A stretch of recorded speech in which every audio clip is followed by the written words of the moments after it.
अस्सलाम वालेकुम everyone, welcome to the psychology lectures. आज हम लोग डिस्कस करेंगे पैनिक डिसऑर्डर्स। पैनिक डिसऑर्डर है क्या, कैसे है, आपने क्या कभी किसी को भी पैनिक डिसऑर्डर देखा आपने, ये मुझे कमेंट बॉक्स में बताना है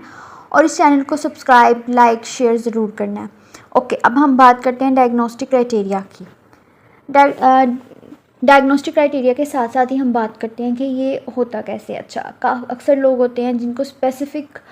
रीज़न की वजह से, कोई बहुत ज़्यादा परेशानी की वजह से या किसी स्पेसिफ़िक सिचुएशन में ऐसा महसूस होता है कि उनकी दिल की धड़कन तेज़ हो रही है, ठीक है, या दिल की धड़कन ज़्यादा हो गई, या पाउंडिंग, पल्पिटेशंस, एक्सेलरेटेड हार्ट बीट, इस तरह की ना दिल की धड़कन बहुत तेज़ से धड़कती महसूस होती है इस तरह, और उनको पसीने आना शुरू हो जाते हैं, हाथ पाँव कांपने शुरू हो जाते हैं, और या फिर उनकी सांस ख़राब होना शुरू हो जाती है, हाइपरवेंटिलेशन, जिसको पेशेंट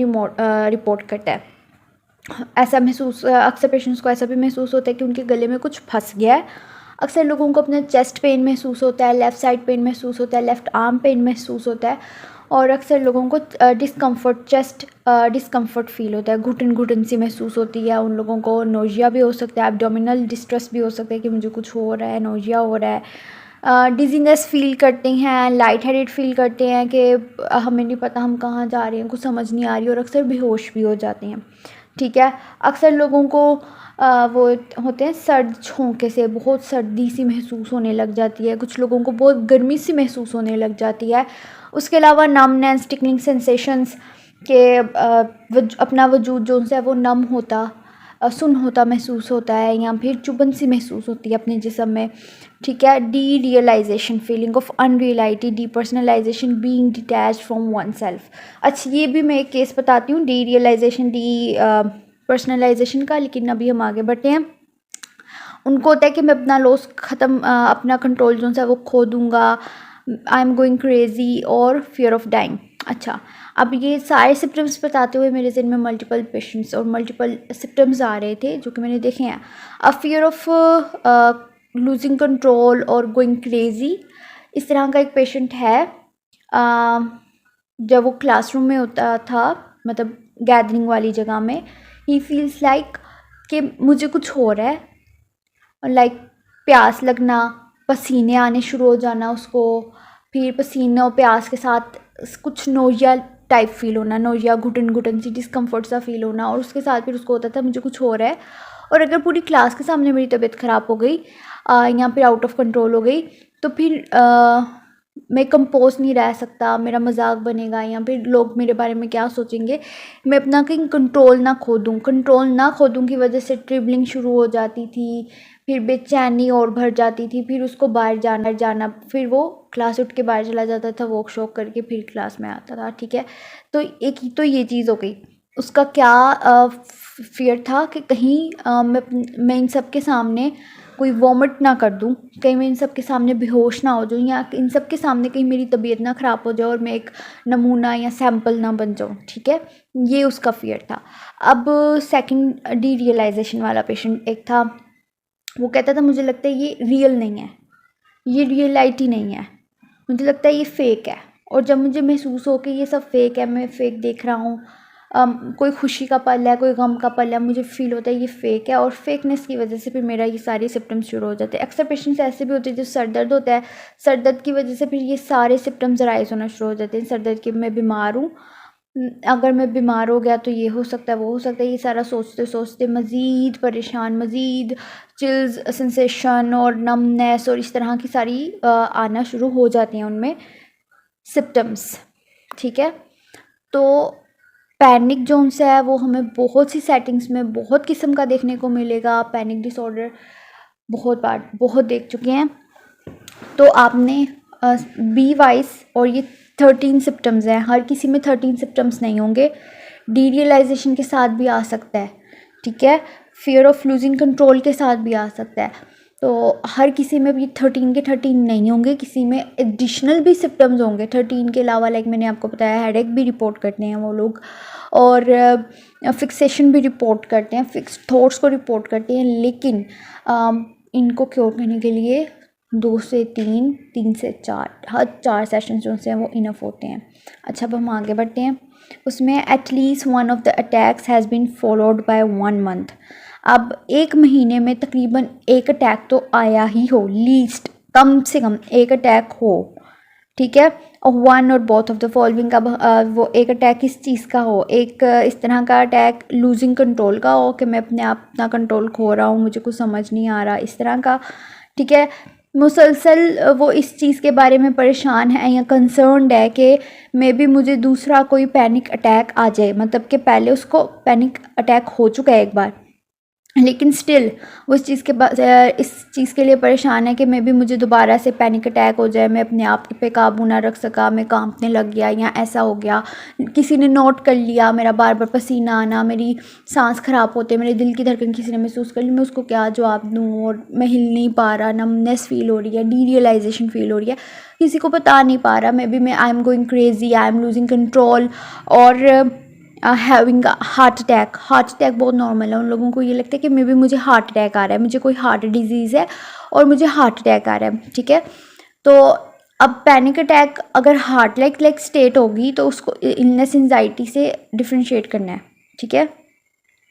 उसके बाद significant maladaptive change, panic attack हो चुका है एक बार, लेकिन स्टिल वो इस चीज़ के लिए परेशान है कि मे बी मुझे दोबारा से पैनिक अटैक हो जाए, मैं अपने आप पे काबू ना रख सका, मैं कांपने लग गया या ऐसा हो गया, किसी ने नोट कर लिया मेरा बार बार पसीना आना, मेरी सांस ख़राब होते, मेरे दिल की धड़कन किसी ने महसूस कर ली, मैं उसको क्या जवाब दूँ, और मैं हिल नहीं पा रहा, नमनेस फील हो रही है, डीरियलाइजेशन फील हो रही है, किसी को बता नहीं पा रहा, मे बी मैं I am going crazy, I am losing control, और हैविंग हार्ट अटैक बहुत नॉर्मल है। उन लोगों को ये लगता है कि मे बी मुझे हार्ट अटैक आ रहा है, मुझे कोई हार्ट डिजीज़ है और मुझे हार्ट अटैक आ रहा है, ठीक है। तो अब पैनिक अटैक अगर हार्ट लाइक स्टेट होगी तो उसको इलनेस एंजाइटी से डिफ्रेंशिएट करना है, ठीक है। उसके बाद significant maladaptive change in behaviour related to the attacks, behaviors designed to avoid having panic attacks such as avoidance of exercise or unfamiliar situation. अब सेकंड क्या है कि significant maladaptive change in behaviour related to the attacks. अब उसको ये होता है कि अगर मुझे अटैक आ गया या अटैक आने वाला है तो उसके बिहेवियर्स थोड़े बहुत चेंज हो रहे हैं, तो वो जो सब बिहेवियर लाइक, अब गैदरिंग में बैठी हूँ मैं और मुझे एक बार पैनिक अटैक हो चुका है और मुझे पता है मुझे हो सकता है, ठीक है। अब मैं क्या कर रही हूँ, मैं फिर भी अपने आप को, मुझे पैनिक अटैक हो सकता है, I am controlling my self, मुझे पैनिक अटैक हो जाएगा। अब मेरे ज़हन में पैनिक अटैक है तो सारी सी बात है, एक ही चीज़ को अगर मैं बार बार कॉल कर रही हूँ तो वो आएगी, ठीक है। तो इसी तरह फिर ये लोग भी उसको अवॉइड करने के लिए, पैनिक अटैक्स को अवॉइड करने के लिए सर्टेन बिहेवियर्स भी डिज़ाइन करते हैं, एक्सरसाइजेस या फिर दूसरी सिचुएशंस में अनफेमिलियर सिचुएशंस को वो इग्नोर करते हैं, अवॉइड भी करते हैं, एक्सरसाइजेस भी सीखते हैं कि उसको मैं अवॉइड, पैनिक अटैक्स को मैं अवॉइड कर सकूं या मुझे पैनिक अटैक्स ना आए। तो वो सिग्निफिकेंट बिहेवियरल चेंजेस जो उनसे वो माल अडेप्टिव हैं, अडेप्टिव नहीं है, माल अडेप्टिव है मतलब कि नेगेटिव है। उसके बाद हम सी देख लेते हैं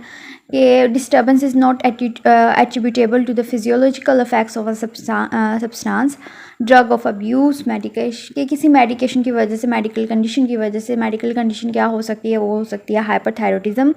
और कार्डियोपल्मोनरी डिसऑर्डर्स।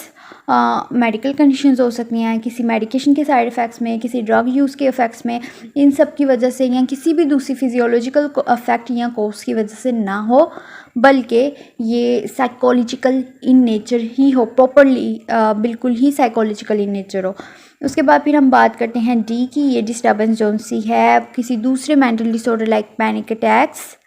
ये भी हम पैनिक डिसऑर्डर की बात कर रहे हैं। पैनिक अटैक की बात करें तो यहाँ पे ये है कि ये पैनिक अटैक्स किसी दूसरे फियर के रिस्पॉन्स पे, लाइक सोशल सिचुएशंस के, सोशल एंजाइटी के, या फिर कोई फोबिक ऑब्जेक्ट के, और मुझे पता है मुझे हो सकता है, ठीक है। अब मैं क्या कर रही हूँ, मैं फिर भी अपने आप को, मुझे पैनिक अटैक हो सकता है, I am controlling my self, मुझे पैनिक अटैक हो जाएगा। अब मेरे ज़हन में पैनिक अटैक है तो सारी सी बात है, एक ही चीज़ को अगर मैं बार बार कॉल कर रही हूँ तो वो आएगी, ठीक है। तो इसी तरह फिर ये लोग भी उसको अवॉइड करने के लिए, पैनिक अटैक्स को अवॉइड करने के लिए सर्टेन बिहेवियर्स भी डिज़ाइन करते हैं, एक्सरसाइजेस या फिर दूसरी सिचुएशंस में अनफेमिलियर सिचुएशंस को वो इग्नोर करते हैं, अवॉइड भी करते हैं। एक्सरसाइजेस भी सीखते हैं कि उसको मैं अवॉइड, पैनिक अटैक्स को मैं अवॉइड कर सकूं या मुझे पैनिक अटैक्स ना आए। तो वो सिग्निफिकेंट बिहेवियरल चेंजेस जो उनसे वो माल एडेप्टिव हैं, अडेप्टिव नहीं है, माल अडेप्टिव है, मतलब कि नेगेटिव है। उसके बाद हम सी देख लेते हैं कि disturbance is not attributable to the physiological effects of a substance, drug of abuse, medication, कि किसी मेडिकेशन की वजह से, मेडिकल कंडीशन की वजह से। मेडिकल कंडीशन क्या हो सकती है? वो हो सकती है हाइपरथायरॉयडिज्म और कार्डियोपल्मोनरी डिसऑर्डर्स। मेडिकल कंडीशंस हो सकती हैं किसी मेडिकेशन के साइड इफ़ेक्ट्स में, किसी ड्रग यूज़ के इफ़ेक्ट्स में, इन सब की वजह से, या किसी भी दूसरी फिजियोलॉजिकल इफेक्ट या कोर्स की वजह से ना हो, बल्कि ये साइकोलॉजिकल इन नेचर ही हो, प्रॉपरली बिल्कुल ही साइकोलॉजिकल इन नेचर हो। उसके बाद फिर हम बात करते हैं डी की, ये डिस्टर्बेंस जो सी है किसी दूसरे mental disorder like panic attacks, ये भी हम पैनिक डिसऑर्डर की बात कर रहे हैं। पैनिक अटैक की बात करें तो यहाँ पे ये है कि ये पैनिक अटैक्स किसी दूसरे फियर के रिस्पॉन्स पे, लाइक सोशल सिचुएशंस के, सोशल एंजाइटी के, या फिर कोई फोबिक ऑब्जेक्ट के सिचुएशन के, specific phobia, obsessions, OCD, traumatic event पे, ठीक है, पोस्ट ट्रोमेटिक इवेंट पे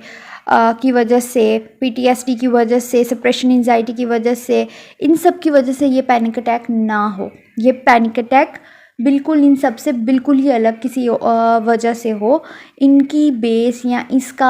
इसकी रूट जोन सी है कोई दूसरा डिसऑर्डर, कोई दूसरा मेंटल डिसऑर्डर ना हो, पैनिक अटैक की वजह ना बने, फिर हम इसको डायग्नोस करेंगे पैनिक अटैक या पैनिक डिसऑर्डर। लेकिन अगर ये किसी दूसरी वजह से हो रहा है, सप्रेशन एंजाइटी की वजह से हो रहा है, या फिर अगर ओसीडी की वजह से हो रहा है, स्पेसिफिक फोबिया की वजह से हो रहा है, तो जाहिर सी बात है फिर वो ही हम उसको स्पेसिफिक फोबिया या उसकी ही एक्यूट फेज़ में या फिर एक्टिव फेज़ में के स्पेसिफाई करके या कोमोबिड करके ही फिर डायग्नोस करेंगे। अब है प्रिविलेंस हम नेक्स्ट वीडियो में डिस्कस करते हैं। ठीक, सो इसमें मैंने काफ़ी कुछ बता दिया और ये हज़म करना चाहिए, तो पहले आप इतना डाइजेस्ट कर लें, तो फिर नेक्स्ट वीडियो में आप प्रिविलेंस भी देख लें। ठीक है, आई होप कि आप अच्छे से वीडियो समझ भी आई होगी, और कोई क्वेश्चन में होगा तो आपने कमेंट बॉक्स में मुझसे पूछ लेना है, और अगर कोई क्वेश्चन नहीं है फिर भी कुछ दूसरा क्वेश्चन पूछ लें, लेकिन इस चैनल को लाइक और सब्सक्राइब ज़रूर करना है। अल्लाह हाफ़िज़, टेक केयर।